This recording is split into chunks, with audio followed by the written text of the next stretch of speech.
Hey, welcome back to Real Talk with PK. And we're concluding my series with Brooke Warren, who is my daughter. And we have been, the last couple of podcasts, we've been talking about relationships with Gen Z and millennials and the aspects of dating and how difficult that is today, especially if you're a Christian. So I want to welcome back Brooke to the talk. How are you? I'm doing well. How are you? Good. It's Ready been to rock. Beautiful weather in Michigan. Yeah, Michigan, wherever you're listening from or watching, we have beautiful weather here in Michigan during the summer months. It's just 10 out of 10 on the charts, wouldn't you say? Yeah. Except for a couple of weeks that get in the 90s, but I ain't complaining about that, but it's been awesome. Loving this weather. Yeah, for sure. Yeah. So I forget where we last stopped on our podcast. Do you remember? You want to refresh my memory? Yeah, we were talking about this whole concept of finding the one, right? Right. And you had said that you don't believe that there's just one person out there. But then you had made a statement that a lot of people, relationships don't work out because they don't choose the right one. So distinguish what you mean by that, because that's a little confusing. You know, there isn't one out there, but there are right people out there. Is that what you would say? For sure. Like there is a wrong choice and there is a right choice. Right.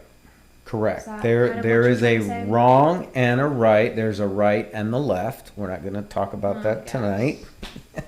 But I think last week when we were talking about the one, I don't necessarily believe that to be true. Like a lot of people in the dating scene are looking for the one, and I don't necessarily believe that. I think when you find that person that you click, I don't think we should define it as that's the one. I think we should put God in the equation, and that's where the Lord put us together. So let's change it and say God is the one who puts that person who could be the one in my life. And we didn't really talk about that, the God thing. You know, I believe that God ordains our steps. And I believe that to somewhat he orders our steps. Some people think that's predestination. We can get into that maybe on another podcast, but I do believe that if you seek first the kingdom, Matthew 6:33, then he says all these things will be added unto you.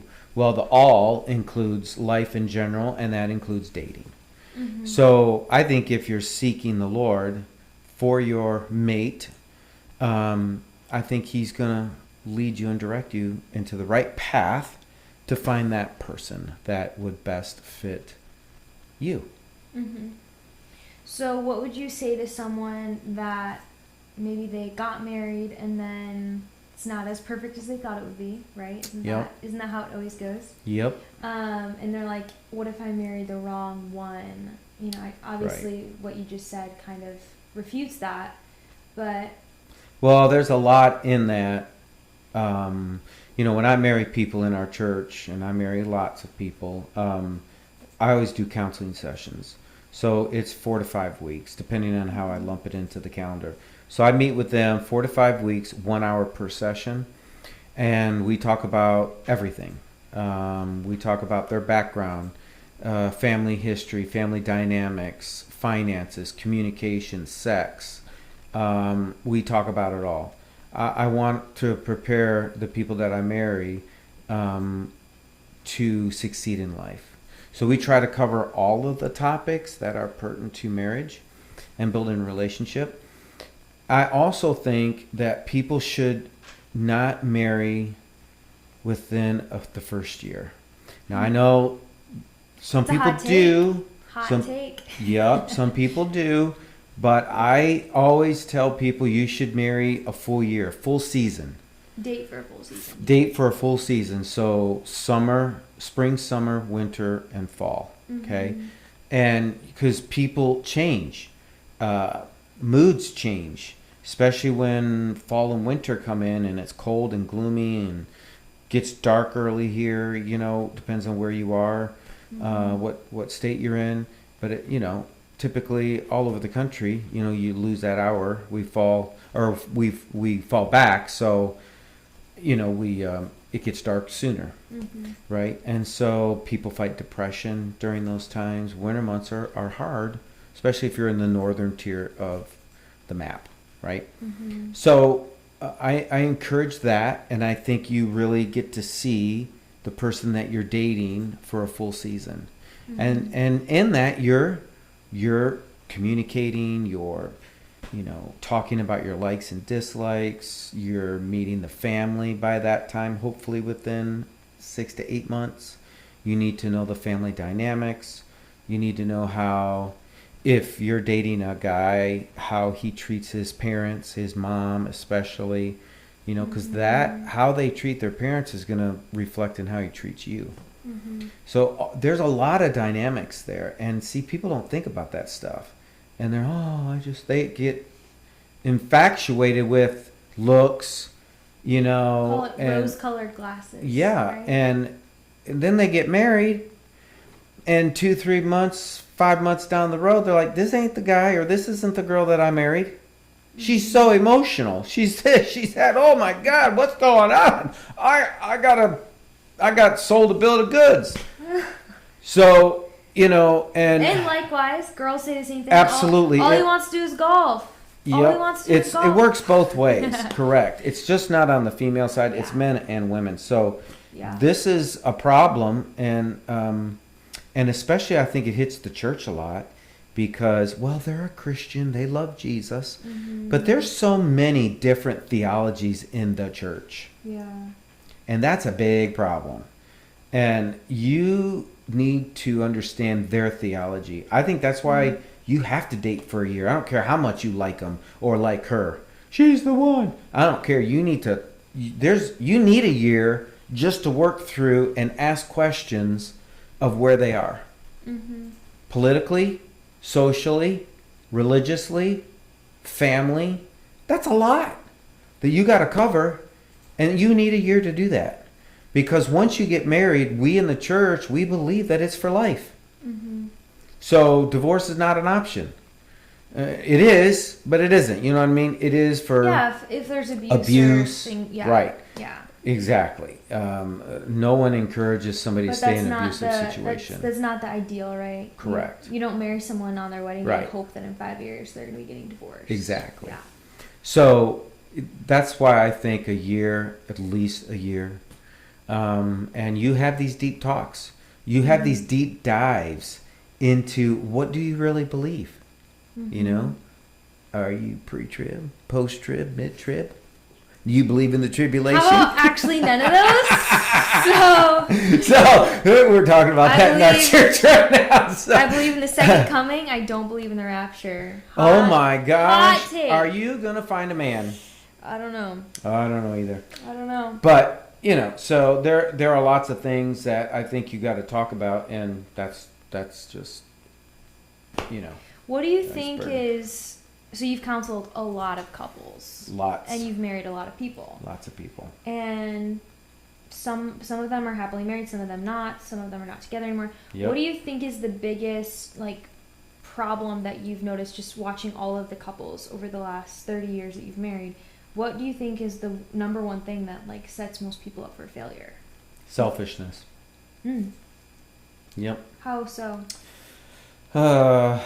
Selfishness is big because when you marry somebody, it's not about you anymore. It's about your mate. And it's not about what you want. It's about what we want. And that's not to say that guys can't have a day out to go golfing and the gals can't have a day out to go with their girlfriends. I'm not saying that. What I'm saying is the Bible says two shall become one. And in that becoming one, we lay our rights down. As Paul says, I lay my rights down as a believer. I'm laying my life down to follow Christ. It's the same way in marriage we lay our wills down. And And then, I've counseled with people and they say, well, she never lets me do anything. I feel like I'm trapped. And so that's where counseling, it's selfishness. And we need to step back and look at the picture. And she's got to have her time. He can have his time. Then you throw kids in that mix. And it's all out the window, baby. I mean, everything changes when you have kids. So, yeah, but I think selfishness is a big deal in marriages. And it hurts a lot of marriages. I've heard it said, I forget who, but a pastor that I listened to, it might have been JP, Jonathan Pakuda, do you know him? I think he said this. He said we don't have a marriage problem, we have a singleness problem, because people don't take their singleness seriously, and then they get into marriage and they're crazy selfish and all of that. And so he kind of thinks that people aren't setting themselves up for success when they're single. And well, I agree with that because, when you're single and let's say you don't get married till you're in your 30s, you're set in your ways. I don't care who you are. You do certain things certain ways. You have to work through that. And see, a lot of people are getting married later in life. They're not. Your mother and I got married in our 20s. I was 20, she was 19. She wasn't even 20 yet. So we're not even set in our ways. We set together in our ways, so to speak. We learn to do life together at an early age. But now people are getting married in their late 20s, early 30s, mid 30s, even into 40. Well, that's really hard to mix to become one. Yeah. So there has to be a lot of sacrifice. There has to be a lot of give and take when you're getting married that late. And so there's a lot of dynamics that you have to work through, for sure. So would you recommend counseling? For sure. You have to have counseling before you get married. Yeah. I do not suggest that you go to the justice of the peace and get married. No. If you want this marriage to last, you need good biblical counseling. Because a good pastor will work through all of that with you and be real talk and talk real with you. Be frank, ask the tough questions. You need that.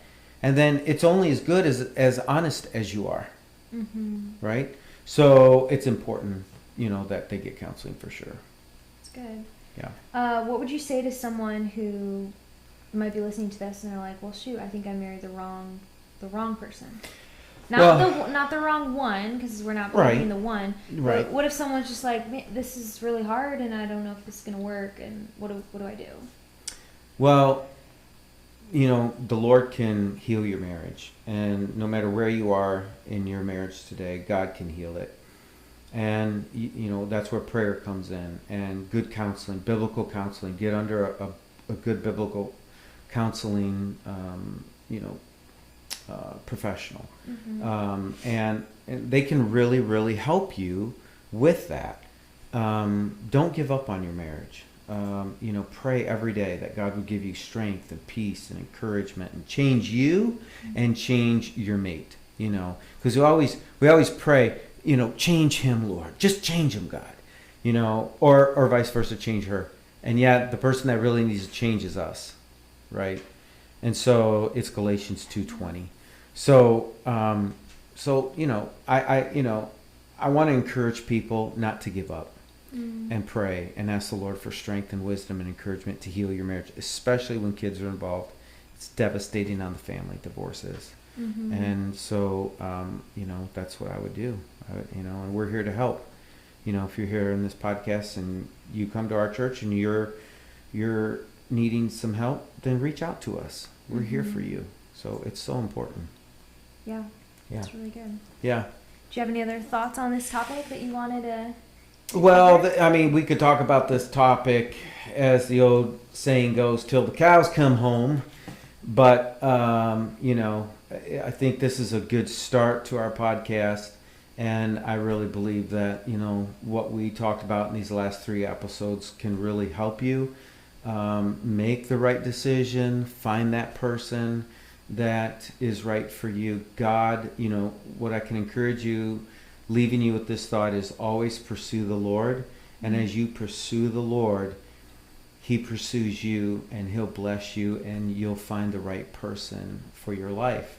That's what his word says. So I encourage you to do that, and have a wonderful day. And we love you, and we look forward to the next time that we meet together on Real Talks with PK.